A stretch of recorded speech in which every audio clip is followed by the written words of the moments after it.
لو كنت فاكر إن عدم زيادة عدد الأندية في دوري أبطال أفريقيا ده خبر سيء للأهلي والأهلوية، فممكن تكون أنت فاهم بالعكس. ليه؟ لأن أكبر متضرر من عدم زيادة الأندية في دوري أبطال أفريقيا هو الزمالك مش الأهلي. ده مشاركة الأهلي أصلا في الكونفدرالية ممكن تكون كمان في مصلحته. إزاي؟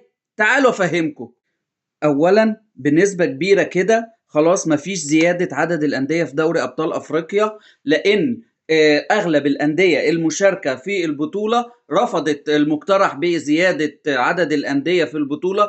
طبعا ده لانهم كلهم خايفين من الاهلي، خايفين ان الاهلي، عارفين ان زياده عدد الانديه الاهلي هيدخل، الاهلي هيبقى المرشح الاول للفوز بالبطوله، وده هيقلل فرصهم وترشحهم للفوز. فطبعا كلهم خايفين، فمعظمهم رفض المقترح اصلا، وعلشان كده بنسبه 99% ما فيش زياده انديه في دوري ابطال افريقيا. ده معناه ان اللي هيمثل مصر في دوري ابطال افريقيا هيكون نادي الزمالك في حاله ان هو خلص المشاكل اللي عليه، ونادي بيراميدز. اما في الكونفدراليه فهيبقى النادي الاهلي ومعاه نادي زد. وهنا ناس كتير قوي هتقول لي طب ازاي ده كده الاهلي هو الخاسر الاكبر، هو مش هيشارك في البطوله. ولكن انا شايف ان الاهلي مش هو الخاسر الاكبر، بالعكس الزمالك هو المتضرر الاكبر، هو الخاسر الاكبر من قرار عدم زياده الانديه.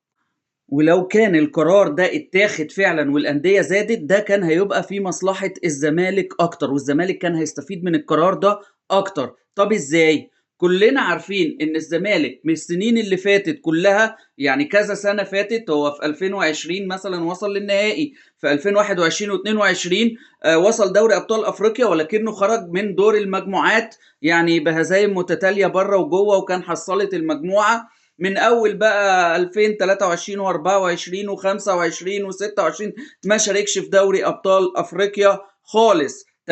تمام، ولكن كان بيشارك في الكونفدراليه. بس في معظم السنين دي كلها، الكذا سنه الاخيره ديت، كان الزمالك دايما بيعاني من مشاكل في الديون وفي الرخصه الافريقيه، ومشاكل قضايا عليه في الفيفا، وايقاف قيد كتير جدا. ولكن كل سنة كان بيحصل حاجة اسمها استثناء، بيعملوا له استثناء او بيسدد جزء مثلا ويقول لهم والله انا هجدول الجزء الباقي. تمام، وكانوا بيستثنوا رغم ان القضايا ما كانتش خلصت من عليه او المشاكل والديون كانت لسه عليه، ولكن كان بيتم استثنائه بصورة استثنائية، والموضوع بيعدي وخلاص على كده، وبيشارك كل سنة زي اللي قبلها زي اللي قبلها وتمام التمام. ليه؟ لان مثلا كان مفيش انديه في الدوري المصري مثلا عايزه تشارك، او مثلا فايقه للموضوع ده. كان مثلا سيراميكا يطلع خامس يكبر دماغه، المصري المفروض يشارك يكبر دماغه، مره الجيش مره. طبعا الانديه ديت مش بقوه وحجم نادي الزمالك والنادي الاهلي، فما كانوش بيخشوا في مشاكل وصراعات واشمعنى الزمالك ولا المفروض ما ياخدش الرخصه والكلام ده. لكن السنه دي الموضوع مختلف. ليه؟ لان داخل في الموضوع وفي المشكله ديت النادي الاهلي. طبعا النادي الاهلي مش هيسيب حقه اكيد، ووراه جمهور ووراه اعلام ووراه يعني اداره ومجلس جمعيه عموميه، ويعني كتله ضخمه جدا النادي الاهلي، واقتصاد قوي جدا وفوائد للبطوله قويه جدا. فالنادي الاهلي من حقه ان هو يدافع عن حقوقه.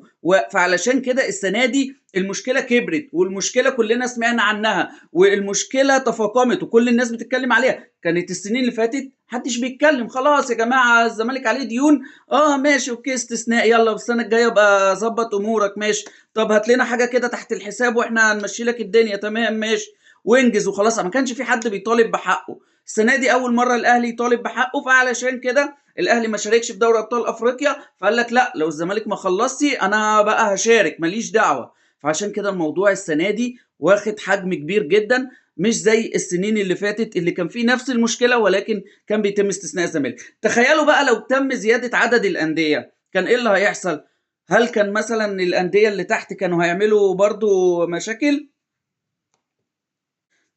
الزمالك طلع بيان، تمام، مجلس إدارة نادي الزمالك طلع بيان، او بتحديدا نائب رئيس مجلس إدارة نادي الزمالك اللي هو هشام نصر، بيقول لك ان الزمالك خلص كل مستحقاته وخلص كل القضايا اللي قبل 30 مارس. طبعا عليه بتاع تقريبا 4 قضايا بعد 31 مارس، فدول ما لهمش علاقة بالرخصة، يعني دول مش مطلوبين للرخصة. انما القضايا اللي قبل 31 مارس اللي مطلوبة للرخصة كان فاضل له فيهم قضيتين، قضية نضاي وقضيه نادي اللي هو الاوكراني بتاع خوان بزيرة. طيب النادي طلع النهارده بيان بيقول ان مفيش الكلام ده خلاص وكله خلص. حلو قوي. بعدها على طول طلع بيان تاني او تصريحات من وكيل ابراهيم نضاج، قال لك احنا ما خلصناش القضايا ولسه القضيه موجوده واحنا ما خدناش مستحقاتنا وما في المشكله ما اتحلتش، وان بيان نادي الزمالك ده غلط. طبعا دي مهاترات كتيره وكلام رايح. كان الزمالك في غنى عنها يا جماعه، لو كان زاد عدد الانديه والزمالك طالب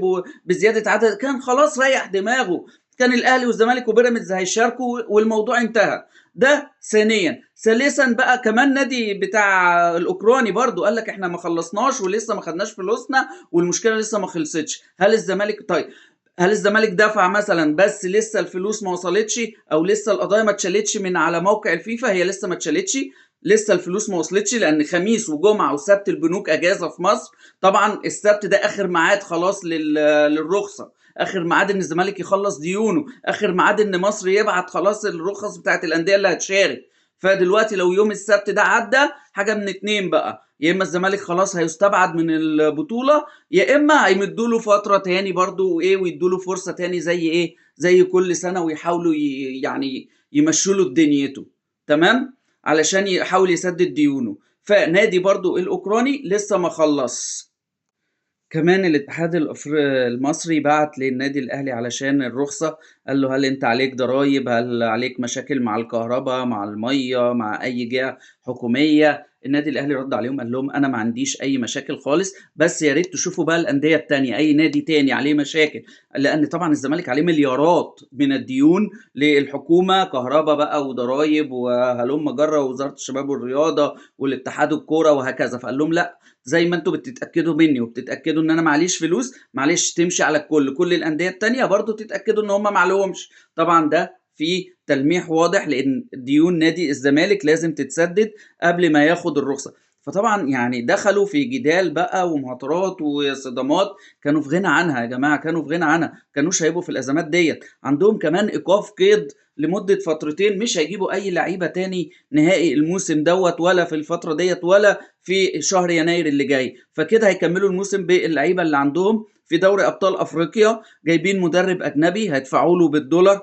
كل دي مشاكل عند نادي الزمالك. المدرب الاجنبي طلع وقال لك لا والله الموضوع لسه ما تمش وفي مشاكل. فيا جماعه طب ما كنتوا ريحوا نفسكم برضو، مشوا معتمد جمال ليه؟ طيب وانتوا معكوش فلوس تدفعوا، طب ادفعوا للعيبه المرتبات بدل ما تروحوا تجيبوا مدرب اجنبي. لعيبه مش عايز تنزل التمرين عشان ما وصلهاش فلوس السنه اللي فاتت، طب ادوهم فلوس السنة اللي فاتت عشان ينزلوا يتمرنوا. نقطة تانية ممكن ناس كتيرة برضو تختلف معايا فيها، وهي ان مشاركة الاهلي في بطولة الكونفدرالية دي مصلحة ليه، ده الافضل ليه، ده في مصلحتنا احنا. ليه؟ ليه؟ انا ده رأيي الشخصي، ان اولا ده عدل ربنا. من الاخر انت طلعت تالت تروح كونفدرالية، ده عدل ربنا وانت تستاهل كده، ودي قوانين متحددة من قبل ما تخش الموسم وانت عارف خلاص انت طلعت تالت تروح كونفدرالية، انت تستاهل كده. وكمان شايف ان اللعيبه ديت تستاهل تلعب كونفدراليه، تستاهل تروح تلعب في ملاعب الكونفدراليه، تستاهل تلعب فرق الكونفدراليه. فطبعا ده حق ربنا، عدل ربنا. بعد الموسم اللي فات السيء جدا، الاداء الباهت الرديء، العك الكروي اللي شفناه من لعيبه النادي الاهلي، هم يستاهلوا يروحوا الكونفدراليه. انا عن نفسي لو انا يعني مثلا بحكم، لا هقول لك ما يروحوش دوري ابطال، دول يروحوا كونفدراليه، علشان الاداء اللي ادوه ده ما يتعاقبوا عليه، ويعرفوا ان هم لما هيأدوا اداء وحش لازم هياخدوا الجزاء اللي يستاهلوه. كمان انا شايف ان بطولة الكونفدرالية دي تكون فرصة كويسة جدا جدا جدا للنادي الاهلي يستعيد شخصيته وقوته وهيبته، لان هتكون فرص فوزه بالكونفدرالية يعني تقارب ال 99.9% ان هو يكسب الكونفدرالية. فطبعا دوت هيكون يعني هتدي الاهلي هيبة وهترجع لهم ثقتهم في نفسهم، واللعيبة هتبتدي تتصاعد تاني، نبتدي نبني فريق ونكون فريق على مدار الموسم. انتقالات دوت موسم الانتقالات الجاي نقويه اكتر في السنه الجايه، ونكون داخلين دوري ابطال افريقيا السنه اللي بعديها اقوى ان شاء الله باذن الله، ونكسبها ونشارك في كاس العالم للانديه. طيب تمام، هل دي الميزه الوحيده من مشاركه الاهلي في الكونفدراليه؟ لا طبعا، كمان الكونفدراليه ديت الاهلي اللي هو بقول لك 99.9% ضامن 4 مليون دولار اللي هي بتاعه الكونفدراليه. تمام، تمام، 4 مليون دولار انت حاططهم في جيبك في دوري ابطال افريقيا مش مضمونين، الفرق كلها جامده والقتال والنار، وشفنا الجيش الملكي بيحارب، وشفنا صن داونز بيقاتل، والفرق كلها صعبه جدا، ومفيش ماتش مضمون. حتى الفرق الصغيره بتخش دوري ابطال افريقيا بتحضر نفسها بتبقى قويه جدا، بيراميدز بيحضر نفسه قوي جدا، فطبعا الفرص في دوري ابطال افريقيا اقل واصعب.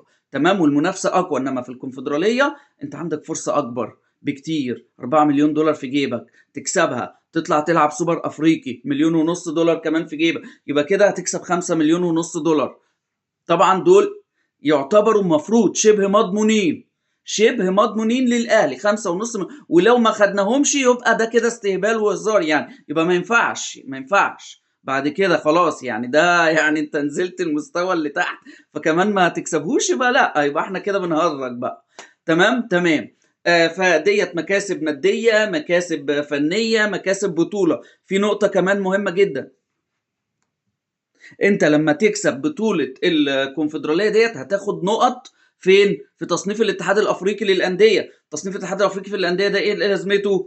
احنا لما نعلى في تصنيف الاتحاد الافريقي للاندية دوت، طبعا لو فرقة مثلا صن داونز او بيراميدز كسبوا البطولة مرة تانية، فهيتاخد فرقه بالتصنيف، هيتاخد فرقه من التصنيف. يعني مثلا لو الاهلي عالي في التصنيف دوت، هو اللي هيروح كاس العالم للانديه، فاحنا محتاجين نقط في التصنيف بتاعنا. احنا التصنيف بتاعنا نزل دلوقتي. تمام، لما تكسب كونفدراليه وبعدها سوبر افريقي بتاخد لك نقط بتعليك في التصنيف، بحيث ان انت ممكن تلعب على فرصه ايه، ان فرقه من اللي كسبوا دوري ابطال افريقيا قبل كده يكسبوها تاني، اللي هو بيراميدز او صن داونز، لو كسبوها تاني هياخدوا فرقه بالتصنيف، يكون الاهلي هو اللي بالتصنيف، فاذا يقدر يشارك برضو في كاس العالم للانديه 2029.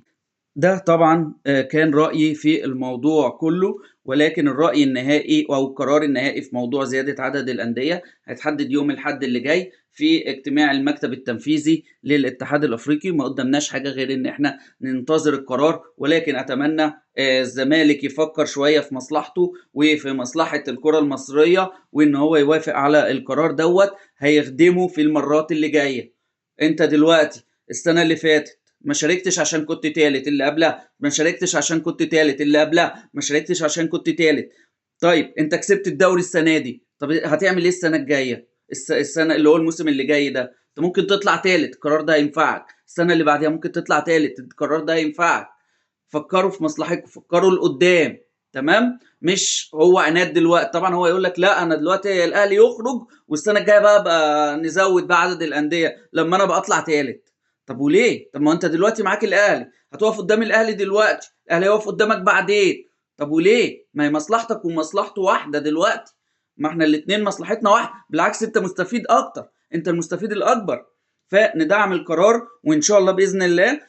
طبعا هو بنسبه كبيره خلاص مش هيحصل، ولكن لسه في امل بسيط قوي ان هو ممكن يزيد. هيحصل ده يوم الاحد ان شاء الله في اجتماع المكتب التنفيذي، هو اللي هيقرر. فيا ريت تقولوا لي، هل انتوا شايفين ان فعلا مشاركة الاهلي في الكونفدرالية دي خسارة للاهلي، ولا هل ممكن تتحول لمكسب؟ وهل انتوا شايفين ان الزمالك هيقدر يخلص كل القضايا اللي عليه في الوقت المناسب، ولا الزمالك ممكن يتعثر وما ياخدش الرخصة والاهلي يشارك مكانه؟ اتمنى تشاركوني بارائكم في التعليقات، وان شاء الله باذن الله هقول لكم الجديد اول ما يحصل. والسلام عليكم.